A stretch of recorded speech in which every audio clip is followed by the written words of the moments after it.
नमस्कार दोस्तों, सलाम वालेकुम, गुड आफ्टरनून।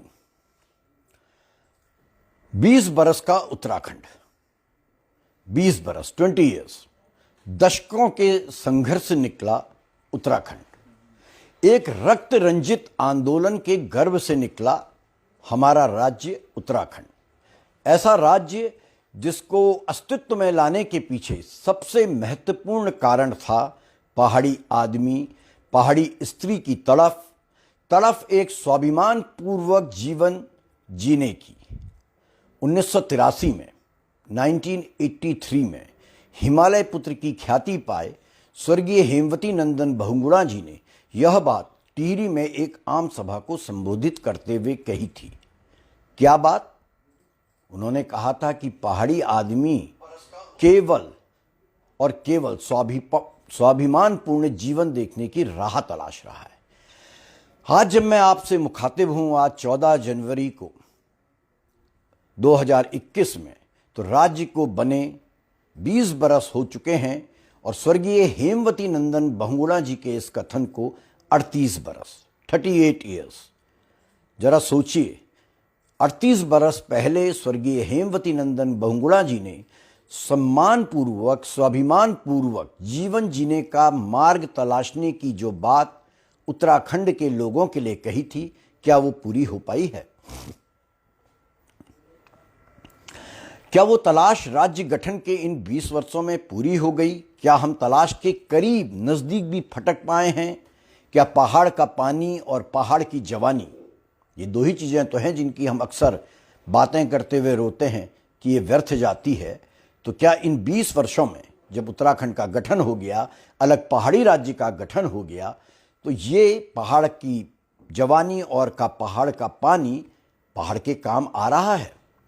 ऐसे अनगिनत सवाल हैं मित्रों, अनगिनत सवालों के दलदल में, सवालों के घेरे में आप कह सकते हैं हम और आप फंसे हुए हैं, निष्प्राण, निरुत्साहित फंसे हुए हैं। और सच, वेरी अनफॉर्चुनेटली, सच हमारे सामने है। इतिहास हमारे सामने घटित हुआ है। 20 बरस का समय इतिहास की दृष्टि से बड़ा समय नहीं होता है, और इन 20 वर्षों में जो कुछ घटा उसने राज्य की मूल अवधारणा को, ओरिजिनल कंसेप्ट को ठिकाने लगा दिया। देवभूमि के बजाय हमारा राज्य दानव भूमि में बदल चुका है।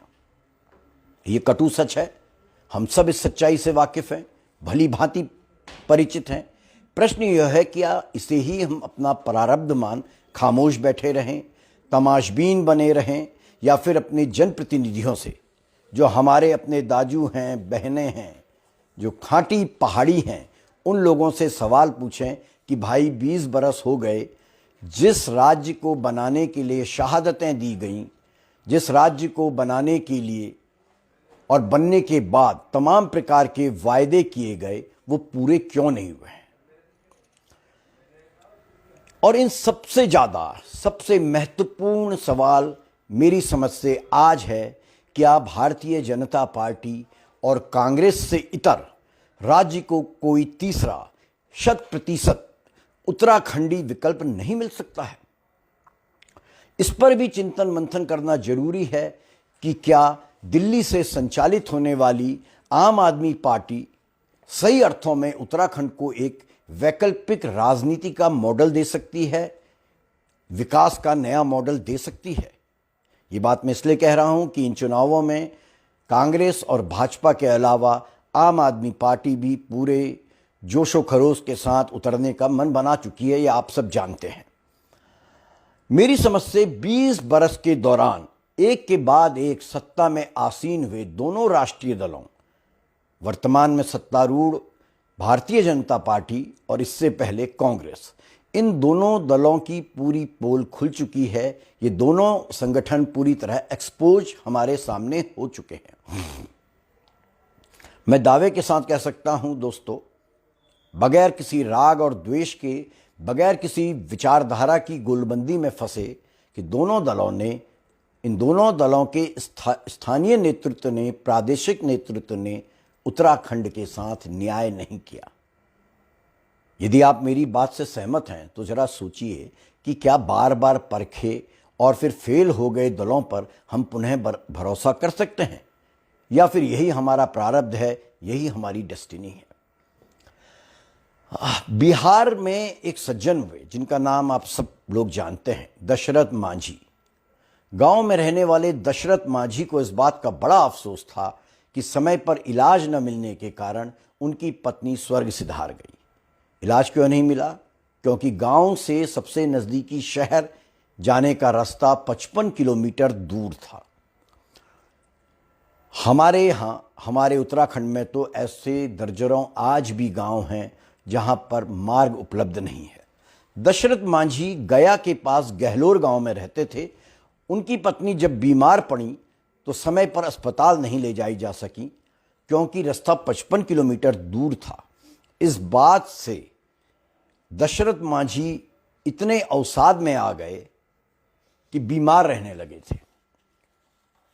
कुछ समय बाद उन्होंने संकल्प लिया और 22 बरस तक अकेले दशरथ मांझी ने एक हथौड़ा, छैनी और अन्य हथियार लेकर अपने गांव गहलोर से गया, जो मेजर टाउन था उनके गांव के पास, वहां तक का रास्ता बनाना शुरू करा, एक पहाड़ को काट कर। और आप जानते हैं, इस सड़क के बनने के बाद उनके गांव की दूरी 55 किलोमीटर से हटकर मात्र 15 किलोमीटर रह गई। उन्होंने 1960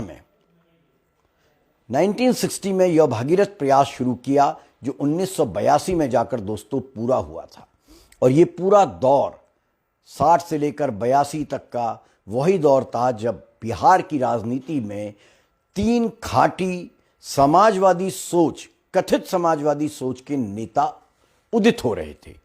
वर्तमान मुख्यमंत्री श्री नीतीश कुमार और उनसे पहले के श्री लालू प्रसाद यादव और केंद्र में कई मर्तबा मंत्री रह चुकने का रिकॉर्ड बना चुके स्वर्गीय रामविलास पासवान। 1984 में पहली बार एमएलए बने थे लालू प्रसाद यादव।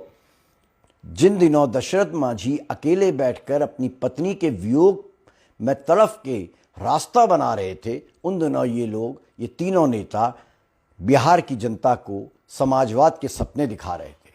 नीतीश कुमार सत्ता पा गए, लालू सत्ता पा गए, रामविलास पासवान सत्ता पा गए, और कम से कम लालू और रामविलास पासवान के लिए तो कहा जा सकता है कि उनका परिवार खरबपति हो गया। लेकिन बिहार में आज भी सैकड़ों दशरथ मांझी हैं जिनके परिजन समय पर इलाज न मिलने के कारण चल बसते हैं। इन सैकड़ों में लेकिन एक ही दशरथ मांझी थे जिन्होंने हथियार उठाए और कुछ सार्थक करने का संकल्प लिया और उस संकल्प को पूरा कर दिखाया। हमारे उत्तराखंड का हाल बिहार से ज़्यादा अच्छा नहीं है, रादर बहुत खराब है। आप इस बात को जानते हैं। यहाँ 20 बरस बाद भी राज्य आंदोलन के लक्ष्यों को पूरा कर पाने में हमारे चुने गए अपने जनप्रतिनिधि, खांटी जनप्रतिनिधि विफल रहे हैं। स्मरण रहे कि राज्य के पहले अंतरिम मुख्यमंत्री को छोड़ के सारे मुख्यमंत्री खांटी पहाड़ी मूल के रहे हैं, वर्तमान मुख्यमंत्री को मिलाकर। लेकिन पहाड़ का पानी और उसकी जवानी आज भी व्यर्थ जा रही है। भ्रष्टाचार और अनाचार इस कदर बढ़ चुका है कि देवता जिनके कारण इसे देवभूमि कहा गया, वो भी यहाँ से भागने लगे हैं। 2013 की त्रासदी केदारनाथ आपदा हमने देखी, वो सीधे सीधे प्रकृति का, ईश्वर का हमको संदेश था कि अब देवभूमि नहीं रह गई है। महत्वपूर्ण प्रश्न ये है कि क्या हम, यानी मैं, आप, हम सब, हर वो व्यक्ति जो उत्तराखंड में जन्मा है, जो उत्तराखंड के बारे में सोचता है, चाहे वो देश के या विदेश के किसी भी कोने में हो, वो व्यक्ति राज्य के भविष्य पर चिंता करे, अपने आने वाली संतानों का भविष्य संवारने पर चिंता करे या उसे बर्बाद होने दे। एक विकल्प है कि हम खुद आगे बढ़ के अपने स्वार्थ, जो हम लोगों के, आपके, मेरे, सबके होते हैं, अपने दैनिक जीवन के, अपने परिवार को पालने के, अपनी नौकरी के, अपने व्यवसाय के, उनसे थोड़ा समय निकाल के मैं और मेरा परिवार की परिधि से बाहर आकर कुछ समय अपने राज्य को दें। इसीलिए मैं आज आपसे उत्तराखंड फाइटर्स के माध्यम से संवाद कर रहा हूं। सोचिए, जिस भूमि में खड़क सिंह वल्दिया प्रोफेसर खड़क सिंह वल्दिया जी ने, श्री कृष्ण जोशी जी ने, प्रोफेसर राम प्रसाद ने, प्रोफेसर आदित्य नारायण ने, डॉक्टर सुभाष चंद्र लखेड़ा ने, ये सभी बड़े साइंटिस्ट और शिक्षाविद रहे हैं, जन्म लिया। वह भूमि आज शिक्षा का सही मॉडल तलाशने के लिए दिल्ली के शिक्षा मंत्री की ओर तकने को मजबूर क्यों है? क्यों दिल्ली के शिक्षा मंत्री और मुख्यमंत्री श्री मनीष सिसोदिया पहाड़ आके पहाड़ के नेताओं को, उत्तराखंड के नेताओं को शिक्षा का मॉडल कैसा हो ये समझाने का प्रयास कर रहे हैं? क्या इतने बड़े बड़े वैज्ञानिकों को, साइंटिस्ट को, शिक्षाविदों को जन्म देने वाली जन्मभूमि इतनी असफल, इतनी निष्प्राण, इतनी निरुत्साहित है कि उसे दिल्ली से आयात करके शिक्षा का मॉडल तलाशना पड़ेगा? क्या हमारे यहां कोई टैलेंट की कमी है दोस्तों? क्या हमारे यहां शिक्षाविदों की कमी है? मेरी समझ से तो कतई नहीं है, दूर दूर तक नहीं है। कमी हमारे आपके अपने भीतर है। मेरी बात को गौर से सुनिएगा। हम बड़े स्वार्थी लोग हैं। नेताओं को गरियाना, गलियाना, सब जितनी गलतियां हो रही हैं अपने राजनेताओं पर थोप कर हम आराम से बैठ जाते हैं, अपने कंफर्ट जोन में चले जाते हैं, उससे बाहर नहीं आना चाहते हैं।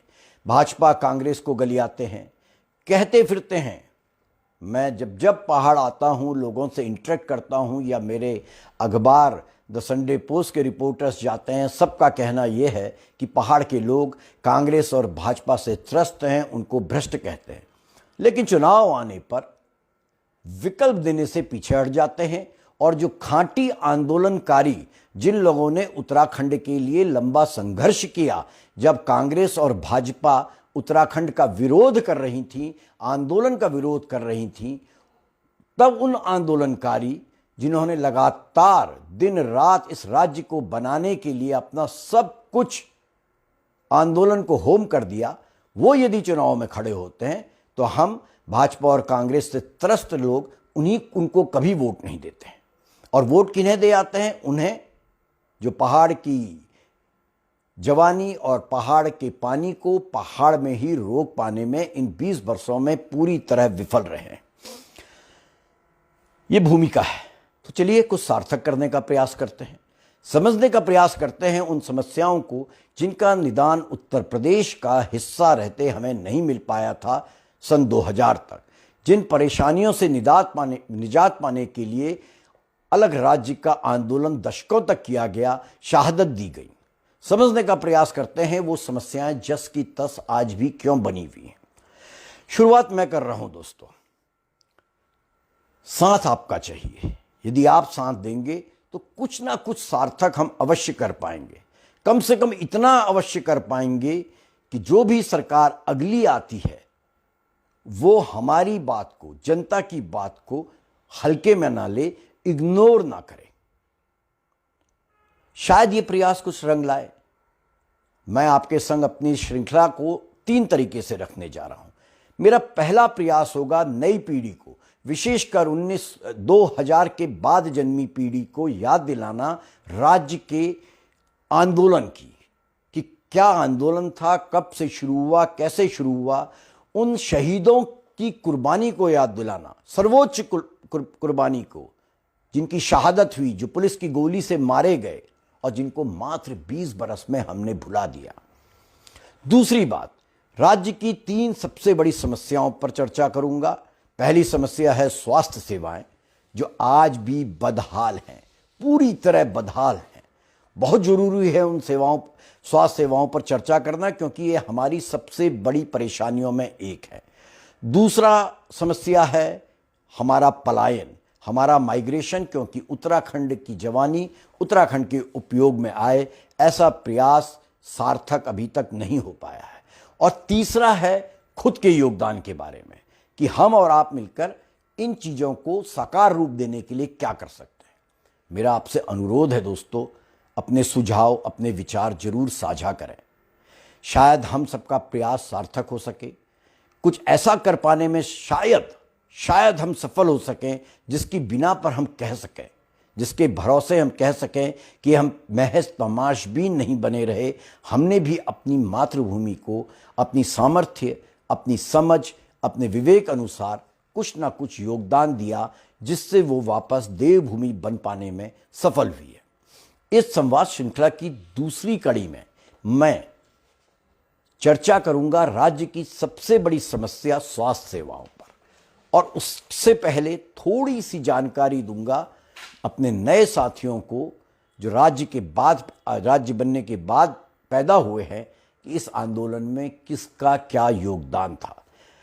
मैं इस बात पर भी चर्चा करूंगा कि हम क्या कर सकते हैं, और इस चर्चा में कुछ ऐसे कर्मवीर मेरे साथ होंगे जो राज्य की स्वास्थ्य सेवाओं को अपनी तरफ से कुछ योगदान दे रहे हैं। मेडिकल कैंप्स लगा कर दे रहे हैं, एम्स के डॉक्टरों को लाकर दे रहे हैं, दिल्ली के डॉक्टर्स जाकर गांव-गांव में कैंपिंग कर रहे हैं, क्योंकि वो समझ चुके हैं कि राज्य की सरकार ऐसा कुछ कर पाने में असमर्थ है। मेरा आपसे अनुरोध है कि ज़्यादा से ज़्यादा साथियों को इस मुहिम से जोड़ने का प्रयास करें, ताकि अच्छा कुछ कर पाने की जो हमारा प्रयास होगा वो थोड़ा सा सफल हो। एक कदम भी आगे बढ़ पाएं तो निश्चित ही हम कुछ सार्थक अवश्य कर पाएंगे। मैं आपसे मिलूंगा 18 तारीख सोमवार को 4 बजे प्रदेश के स्वास्थ्य पर कुछ चर्चा करने, जैसा मैंने आपसे कहा, और चर्चा करने उन आंदोलनकारियों की जिन्होंने अपने प्राण दे दिए, उन अपनी माताओं बहनों की बात करूंगा जिन्होंने अपनी अस्मत गवाई, उत्तर प्रदेश की पुलिस ने जिनके साथ बलात्कार किया, जिन्होंने वर्चुअली सर्वस्व त्याग दिया और जो आज हताश बैठी हैं। और जाते जाते मैं आपको एक गीत के चंद बोल सुनाना चाहूँगा। ये गीत उत्तराखंड राज्य आंदोलनकारी, वर्तमान और इन्वायरमेंटलिस्ट, पद्मश्री प्राप्त डॉक्टर शेखर पाठक एक हुड़का बजाते हुए राज्य आंदोलन के दौरान गाया करते थे। ये गिरदा की लिखा गीत है, मैं आपको पढ़ के सुना रहा हूँ ताकि आपको स्मरण रहे कि गिरदा ने तब क्या आह्वान किया था और वो आह्वान आज भी कितना जरूरी है। गिरदा की कविता या गीत है, आज हिमाल तुमन के धत्यूं छो, आज हिमाल तुमन के धत्यूं छो, जागो जागो ओ मेरे लाल, नी करण दियो हमरी नीलामी, नी करण दियो हमरी नीलामी, नी करण दियो हमरो हलाल। आज हिमालय जगा रहा है तुम्हें, जागो जागो ओ मेरे लाल, मत करने दो नीलाम मुझे, मत होने दो मेरा हलाल। ढूंग बेचियो माट बेचियो, ढूंग बेचियो माट बेचियो, बेची खे बजियाणी, लिस खोपी खोपी मेरी उधेड़ दी खाल, न्योली चांचरी झवाड़ छपेली बेचिया मेरी, बेची दी अरणो धानी, धरणो पानी ठंडी बयाल। पत्थर बेचे हैं मेरे, मिट्टी बेची है, जंगल बेचे हरे बांस के, लीसा बेचा है, मेरी खाल उतार दी है, मेरा संगीत मेरा गीत सब बेच दिया है, मेरे सुमधुर कंठ को बेच दिया है, मेरा ठंडा पानी और मेरे ठंडी बयार को बेच दिया गया है। बात यो आजे की न थी बहुत पुरानी छो, बात ये आजे की न थी बहुत पुरानी छो, छणी लियो इतिहास ले यो बताल, हमले जनन के कानी में बैठायो, हमले जनन के कानी में बैठायो, वो हमरे फ्री बनी जानी काल। ये सबसे बड़ा सच है इन 20 सालों का भी, कि चलन ये आज का नहीं बहुत पुराना है। उत्तर प्रदेश के समय का जब गिरदा ने लिखा था, अगर गिरदा कह रहे हैं यदि आप इतिहास छानेंगे तो आपको यही सब मिलेगा कि हमारे पत्थर, हमारी मिट्टी, हमारे गीत, हमारा संगीत, हमारा पानी, हमारी जवानी, हमारी ठंडी बयार सब लोगों ने बेच दी। और हमारा दुर्भाग्य क्या है, जिस किसी को भी हमने कांधे पर बैठाया, हमले जनन के कानी में बैठाया, जिस किसी को भी हमने कांधे पर बैठाया, अपनी सत्ता दी, अपना राजा बनाया, वही काल बन गए। यही वर्तमान का भी सच है दोस्तों। तो मिलते हैं 18 तारीख सोमवार को ठीक 4 बजे, और फिर अनुरोध है ज़्यादा से ज़्यादा हमसे जुड़ने का प्रयास कीजिए, हमारी इस मुहिम को आगे ले जाने में अपना सार्थक योगदान दीजिए।